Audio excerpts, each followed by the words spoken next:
Welcome back to the Property Frontline Market Watch series. Today I'm here again with Scott Hochgesang, and we will be covering off, hello Scott. Hello Debra. Hi all. We'll be covering off the property market performance Australia-wide for March 2025. We will also be covering off something very special today. By request, we'll be turning Market Watch into Location Watch, where Scott and I will cover off our top 10 recommended places to buy. So let's get started.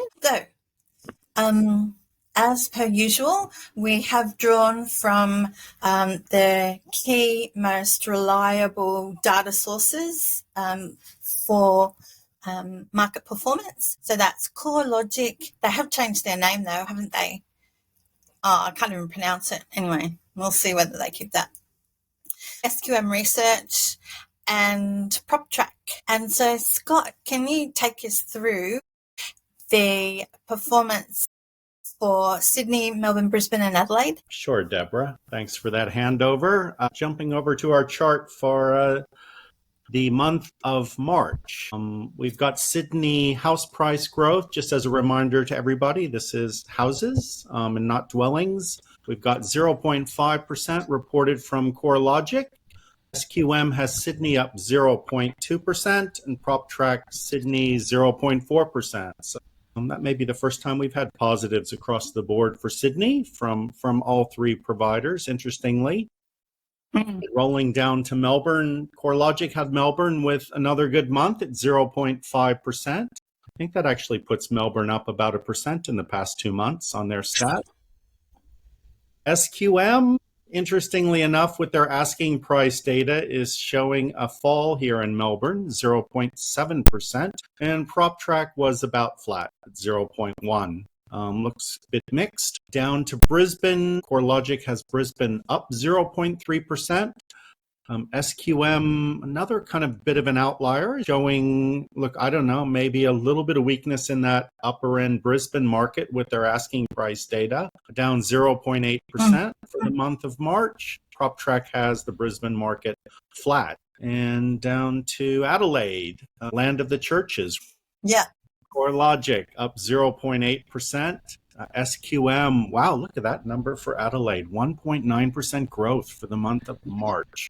And PropTrack growth of 0.2%. So I'll hand you back over to Debra, and she's going to take us through round 2 of our capital cities. Okay, now Perth, CoreLogic has Perth up by 2%.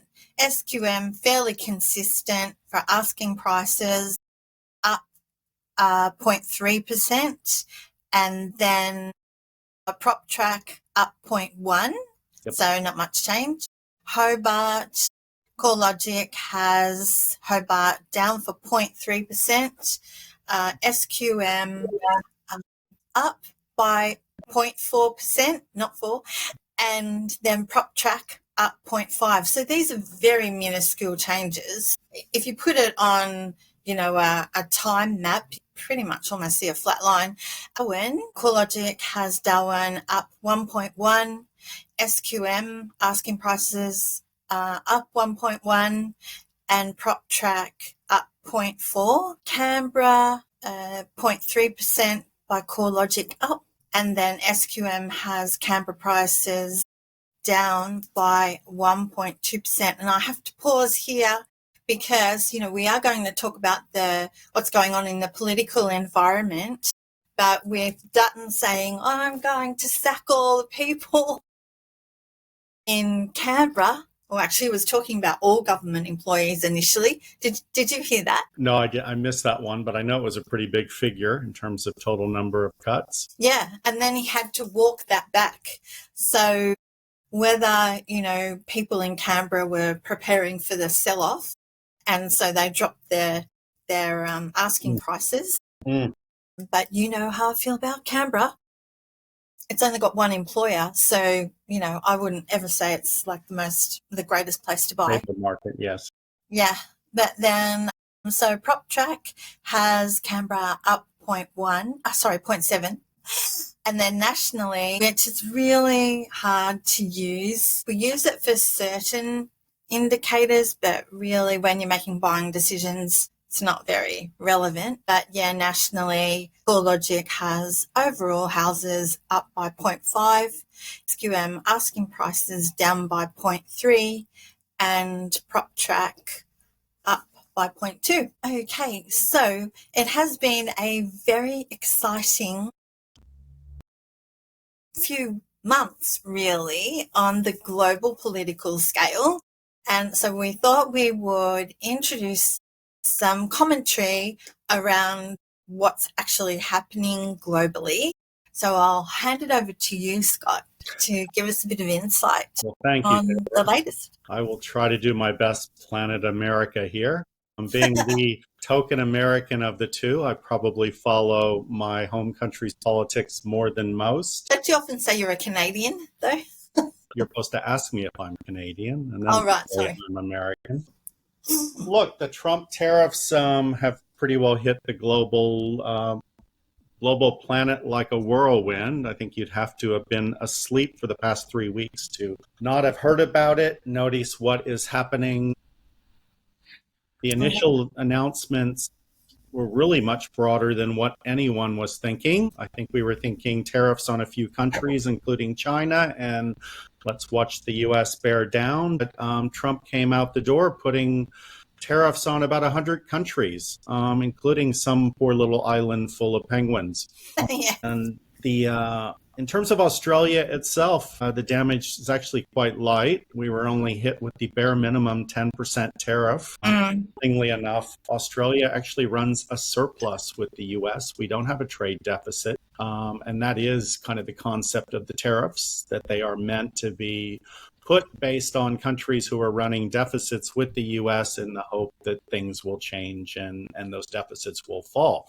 We had large impacts on the global stock markets. We had stock market falls of 5% in a day. Kind of initially was sort of some of the worry, and that rolled into the global bond market, where we had one scary night where people were selling off US Treasury bonds, which are meant to be the safe haven of the world. So when things get tough, you buy your US Treasuries, but people were selling them. And there was a meeting, it sounds like in the middle of the night, and we all woke up the next morning and Trump had made, I would call it a back down, on the tariffs in terms of pulling a lot of them back. So really the tariffs broadly on most countries that were as high as 20, 30, or 40% were all pulled back to this 10% level, other than China, which he's left up at a very high number. And in the past few days, we've watched that ratchet up,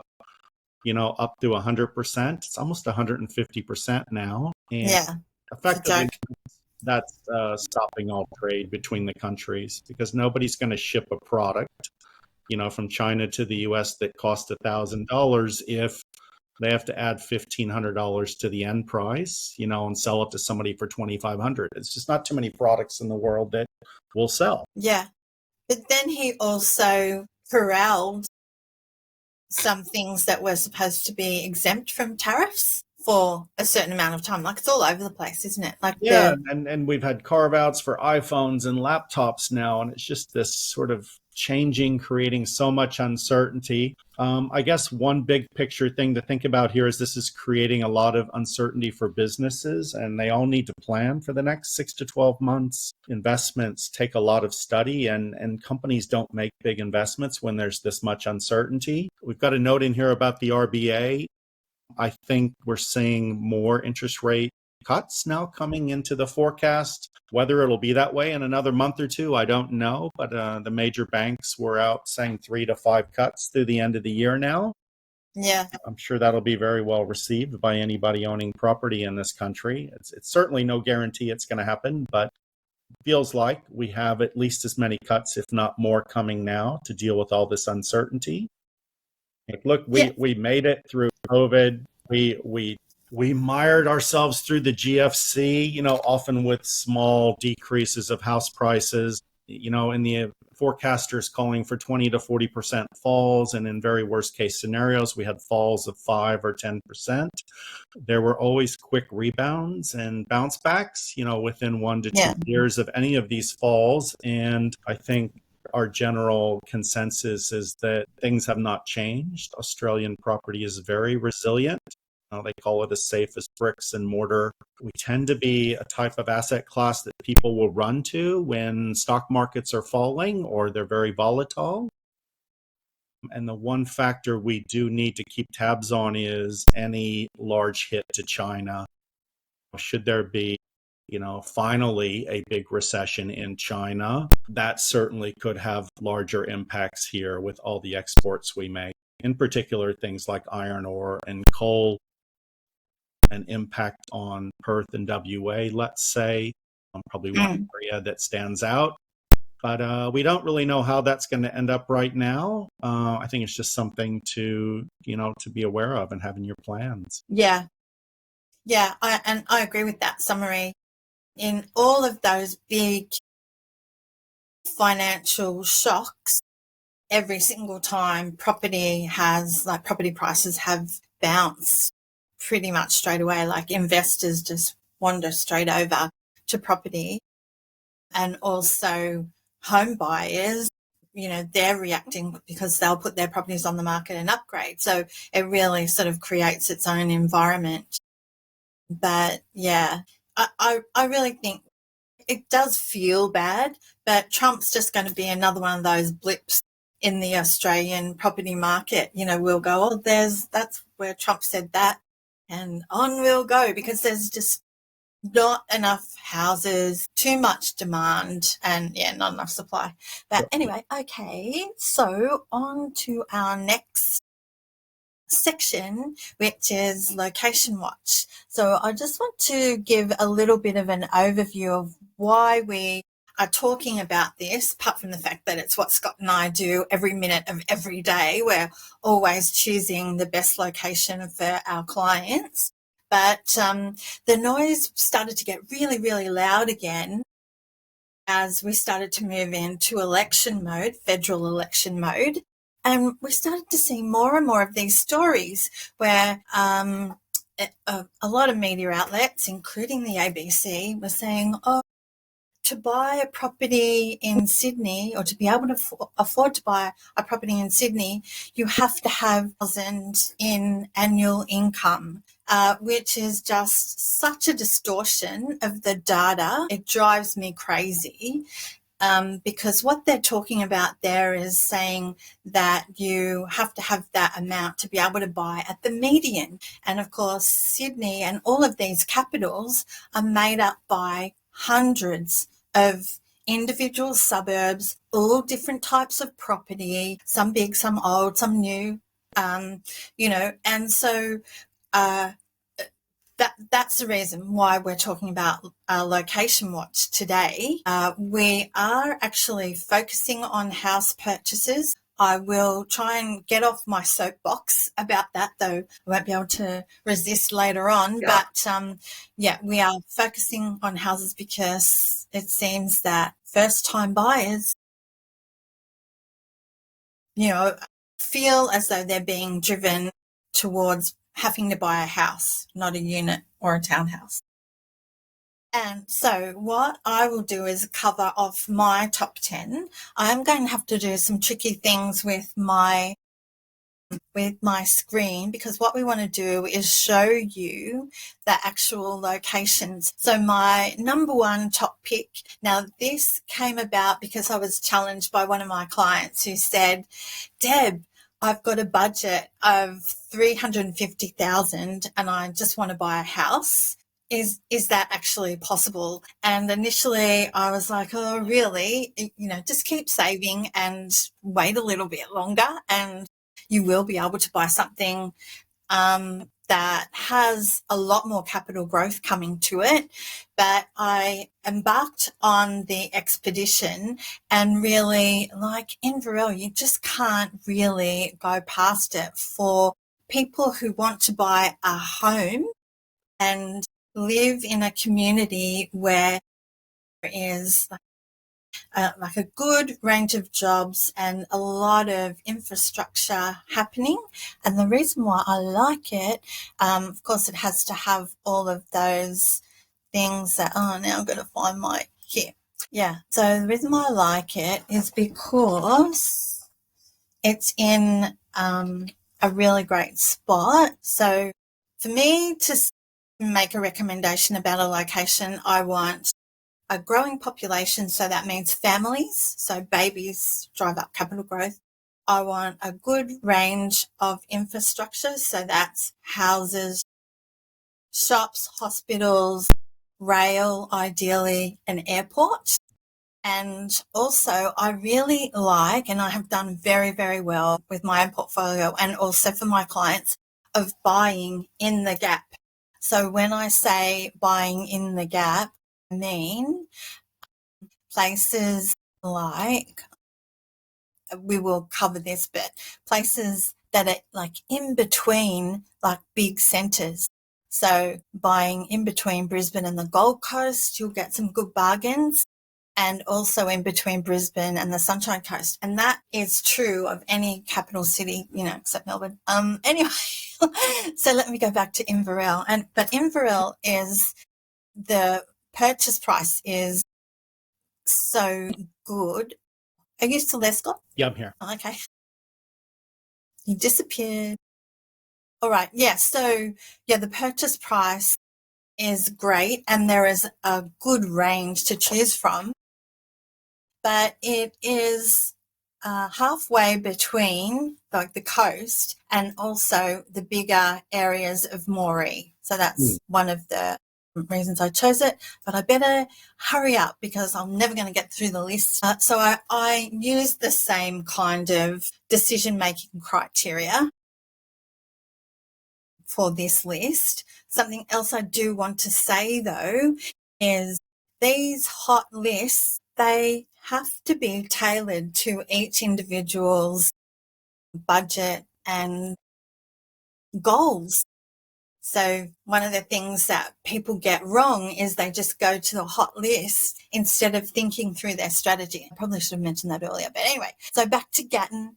If you want to buy something that is around or less than the $500,000 budget, getting good rental returns, so that means vacancy rates are very low. And so where is Gatton? So Gatton. So I'll show you. This is a classic spot. So I was talking to a few Gatton locals only last week and they're like, why would anybody be interested in buying here, But it's because it's in between that massive, where's Toowoomba? It's in between Toowoomba, which is, like the prices in Toowoomba have really started to move, and there's an airport at Toowoomba, and then you've got Brisbane. So it's, buying in the gap. Does that make sense? Yeah, definitely. Okay. So my next one is Rockhampton. I'll just quickly show you where that is. Like this one's on your list too, isn't it, Scott? I think. I can't remember. Anyway, yeah, and so Rockhampton. So is Rockhampton in the gap? Well, you could argue that it is. It's in between, further North Queensland. But the reason I really do like it is affordability, and the fact that it has got like a lot of that farming infrastructure. So there's a lot of, like, it's a big cattle town, and plus it has the tourism and just really good like growth signs. Then Toowoomba. So I've already shown you where Toowoomba is. I do love Toowoomba, but it's now moved off that really like sub 400 mark. And so Toowoomba is honestly such an amazing place. And, they call it I think it's called the Garden City. And it's because it services a lot of the huge big farmlands out west, and it's really just like people out there are just really living the life. It's just under 2 hours from Brisbane, but it really just has everything that, a first-time home buyer would need, and you could, live there and just really enjoy yourself. My next one is Maitland. So Maitland in New South Wales. Maitland. So it's sort of similar to Toowoomba, kind of has similar characteristics. So a lot of different levels of jobs and industries that the area services. Maitland has had like growth spurts, which is not unusual in outer lying areas, but soon we'll see all of this land kind of bought up, and you can already see that it's already joined up with a lot of little suburbs, and they're developing more new suburbs out the back there. The new hospital up there, it's a couple of years old now, is very impressive for anybody that gets up there. Just really stands out. You come up and it's this shiny bronze brownish building sort of out in the skyline. You kind of see it. It's just anytime you get a big new hospital brought into an area like that, it changes its attractiveness to older people wanting to move to the area. Healthcare is just so important to so many. Yeah, but the government doesn't put money into areas like that or infrastructure like that unless they know the population is supporting it. Yeah. So they have to do their 10-year population plans just like developers do.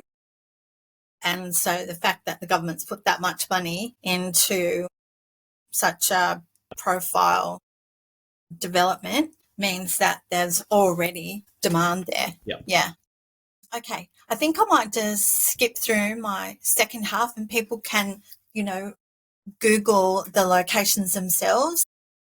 But so my sixth highest and most favourite place, Nowra. So that's on the south coast, just south of Sydney. And once the new international airport really gets going there, Sydney's just going to spread down to Nowra. That's beautiful beaches just west of there. My other favourite, Coffs Harbour, that's on the New South Wales north coast, Casino inland, and Armidale. This is in WA, and so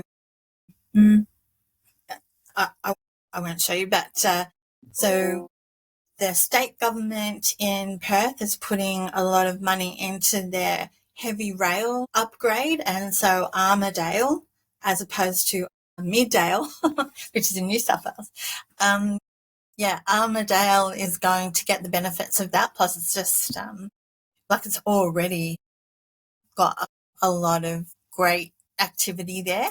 And then my last one is Mandurah in WA. And so, once again, these were like the bargain choices for a house, and I had first-time buyers in mind when I was doing that. All right, so shall we look at your list, Scott? Sure. So I was asked to take a crack at, our space, which is the new property space. And the first thing we had to do was up the price targets, because we're not going to find $350,000 to $500,000 new houses, even in those regional areas Debra, is presenting and looking at due to build costs and so forward. We'd be significantly above that. So we started by saying, what can I invest in for about $600,000? Melbourne is on the list. And what we have done is picked sort of some select suburbs in Western Melbourne, very low price points for building houses in estates where there's a lot of amenities going in. They're often right next to new shopping centers being built. There are new schools and childcare in the estate. Often a rail station is in the estate close by, or there is one coming. So sort of top of our list for the budget new house buyer is going into these Western Melbourne suburbs. They are terrace style houses, so you're not going to get a lot of land, but you do get a very nice build, 2-story build, 4 bedrooms, sometimes a second living room. Rental yields about 4.5%. And we've actually had about 10 clients to date invest in these areas. So we're continuing our focus there, as well as looking at some other areas in Melbourne. Then kind of bumping the search up to 700,000. Still possible to get stuff up in the Brisbane region, and not go as far out, as Gatton. Trying to stay within 1 hour of Brisbane if possible. We had some blocks in a suburb by the name of Glen Eagle. That's down south by Bow Desert. It's an hour drive up to the Brisbane CBD. You're close to Yorabilba. Built 4-bedroom houses for high 600s. Pretty good rental yields on those as well. So renting for low 600s. And in the new property space, you get a decent sized block here, something over 400 square meters, which in Debra's world is not so big. But, in the new property space, 400 to 600 is now the big, huge lot. 350 is kind of the average, Joe, Dick, and Harry, and there are lots of properties out there on 300 square meter blocks being built as well. In Perth, we can go up on that north side of Perth, sticking to areas where the new train line's gone in. A suburb like Yanchep, which is north of Alkimos and Eglinton, build something up there for high 600s, and a very good rent still out in Perth. So we may get slightly higher rental yield up there. Back to Brisbane, if we switch over and go to the north side, bumping the budget up to 750,000. We're looking at suburbs like Narangba, Burpengary, if we can get in those. Otherwise, our next circle out is going to be Murrayfield and Caboolture West. Yeah. And there are some new areas opening up as well where you can invest, very early stage before a lot of amenities are in these estates. Hopefully getting that advantage of being an early mover there. I put Harvey Bay on the list here. We haven't done a lot up there, but I can see the value, for people that are priced out of the Sunshine Coast and a lot of the coastal areas where houses are $1 million plus, to build something new, there still are opportunities to go up, get a decent block of land and build a very nice house for 700 to 750,000 up there. The area is overrun with first home buyers who are moving up there. Pretty good amenities in the area. We did see the floods that were on the news. So of course you need to always do all your flood checks, and there is some safety in buying in the new estates because council are typically not permitting these in any 1 in 100 year flood zone. So bit of a safety benefit there. So that takes us through top 5. Okay. We did 1 or 2 more for houses. Look, we dropped the Sunshine Coast on here. These are small terraces. They are houses. They're not townhouses. We actually just got in a couple of these recently. So we're looking at spending 700 to 750,000. Getting a 2-story, 3-bedroom house typically, and very good rents up there. They're often in the high 600s, which if you kind of think about it is crazy for a very small 3-bedroom house. It's just going to be great up there because they're getting that new spur line and also other Olympic upgrades. It's as if it's ramping up for all the infrastructure that has gone into that market. You would almost say it's got to be ending soon, but nope, we're going to have a whole nother wave with the Olympics, with the heavy rail. And really, if you can afford it, it's a great market to own something in, and you can always live in that property down the road as well, which is a bit of an added benefit. When you retire. I've copied Debra on the next one and put Hunter Valley and Maitland here. Build a decent house up there for high 400 square meter block. You're within 2 hours of Sydney. We've already talked about the hospital. Hunter Valley is really coming along. It's getting quite a lot of amenities up there. There are some larger blocks that are a lot more expensive. These are that more affordable offering. People are potentially leaving Sydney, not being able to have the $1 to $1.5 million houses and heading 2 hours up and building these houses for, 700s. I listed a couple of specialist products here. These are dual income properties, so they're not your traditional house, but our business is often sourcing higher cash flow properties for clients, houses with granny flats, dual keys, which are 2 units on 1 title. And just to give you some idea of price points there, we've seen a lot of price growth in this segment. It can be overrun with investors, so you need to be very careful when you are going in to buy anything that has sort of 2 rentals on a block of land. You never want to forego all growth. Our focus is cash flow typically on these properties, but I want to be in an area that's going to get me growth as well. And we're spending a lot of time to find areas where that can still happen. So south side of Brisbane, 850,000. You can build one of these in, let's say, a Jimboomba down south, 6% rental yield. So you're typically getting almost $1,000 a week rent on a 3-bedroom and 2-bedroom units that are on that block of land. Very good.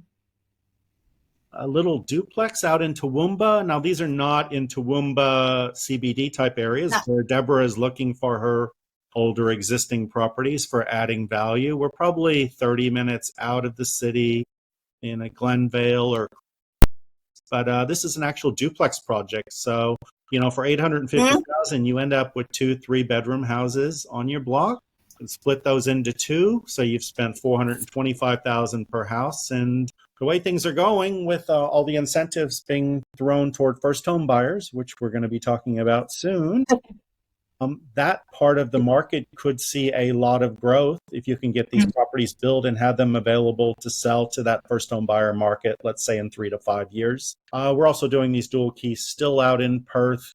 We've had larger price run-ups out there. They were very good in the 700s. Now at 800s would be what we're looking at. But these properties are renting for $1,100 a week. So, for somebody It's not enough out there, wants to get that high cash flow property in the portfolio, you can often add one of these dual income properties, and it helps you hold everything else you've got in the portfolio. Plus, you've got hopefully a pretty decent property if you bought it well. So that's my top 10 for the list. That sounds good. And once again, we wouldn't only, like I know you're the same as me, when a client comes to you, you're always looking for the best match. So it might be a little bit less cost, or it's just a one-off. We don't just have a list and then just shove that down someone's throat. It's about really boutique searching, isn't it? Yes, and people do have preferences for areas as well. We should acknowledge that. I know there are certain people out there that say, I'm going to tell you where to buy. Yeah. But at the end of the day, if the person has a preference for area 1 or 2, it's just like a mortgage broker, getting them a loan. If their preference is CBA, you're going to look at CBA as one of those 3 options. And after looking at the different options out there, they may decide to go with something else we've recommended, but we are going to show you something in the area you're interested in as well. Yeah. Okay, that sounds good. All right. So on to this, the political announcements. Now, we have only just added this in here because this week both the major parties have announced their housing policy. And so we, of course, needed to cover it, and we wanted to make sure that you, the listeners, had a really good update on what could potentially happen depending on who does or who is elected on the 3rd of May. So Labor, who, we're not politically biased here, but I have my own views, and it seems to me like Labor is going to win, but anything can happen in the next couple of weeks. So Labor announced that they are going to offer to cover the deposits. So normally you would aim to have a 20% deposit when you buy a property, and Labor is going to cover that extra 15% so that first-time buyers only have to put down 5%. So if you were buying a property or you're looking at a property for $1 million, you'll only have to put down $50,000 in a deposit, which is crazy for Like that's a big loan, and so hopefully you'd have more money that you'd be able to put against your offset while using the government's support. And it means that first-time buyers won't have to worry about lender's mortgage insurance. I'll hurry it up. And they are going to change their structure for their current schemes. So currently there's different caps, and they're actually going to take the cap off, so there'll be no income cap. And when it comes to the price caps, the government, so Labor, is saying these are what the purchase caps will be for brand new properties. I'm not sure whether, I think it is just brand new. Do you know that? No, it's all properties, Debra. All properties. Oh, well, there you go. Yeah. And so they've lifted their price cap, so you can purchase properties and get the assistance in Sydney for 1.5. Like, if I'm a first-time buyer, I don't want to spend that much money. You know, like, buy more strategically. Come and talk to me. Come and talk to Scott. You've just seen what we can do in other areas, but like we can find good opportunities even within Sydney, or I can anyway. And there's all the other caps there. The other part to Labor's announcement is they are going to participate in the delivery of supply. So they're going to increase supply, work with states to build faster, unlock some plots of land so that there's more supply, which is pretty much in a nutshell. So Scott, would you like to take us through the Liberals' approach? I'll put my Peter Dutton cap on here. Not that I'm a big supporter. Look, the Liberals' plan, it started with the accessing your super to pull $50,000 out to use that for a house deposit. The rationale has been from the Liberal side, that money's locked away until retirement. Their belief is it's a better use of those funds to help somebody get into a house earlier in life. We can have a debate about that. You are taking money out of your super that would grow over time and give you some money for retirement.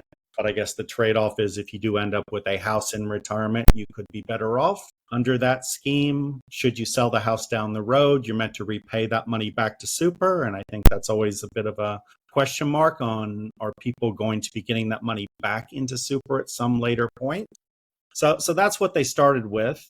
And the recent kind of thought bubble that looks like is going to be policy now is let's allow first home buyers who are buying and building new properties to deduct the interest off their mortgages up to $650,000 for the first 5 years. So this is a bit of a US style measure, actually, because in the US, most people can deduct the interest on their mortgages and live in the property. It's never sort of been done in Australia, to my knowledge. It is a big incentive for home buyers to have the government pay a portion of the interest on their mortgage. People that are on higher incomes and are in higher tax rates will get a lot more benefit out of this. And there is a fairness discussion probably to happen there.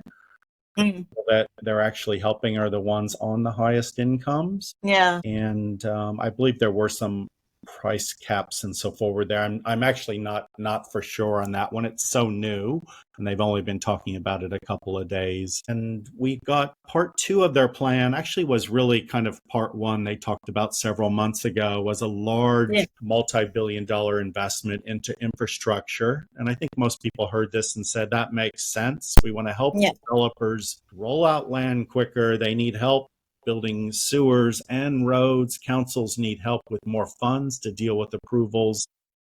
And I suspect that type of proposal would actually get support from both sides, but that's been a part of the Liberal proposal as well. So we've got both demand side incentives, which I think we all acknowledge put upward price pressure on house prices, and we've got the supply side, which hopefully creates some downward pressure with some net effect depending on if they're able to get elected, get these passed by the House, and they'll have to get through the Senate as well.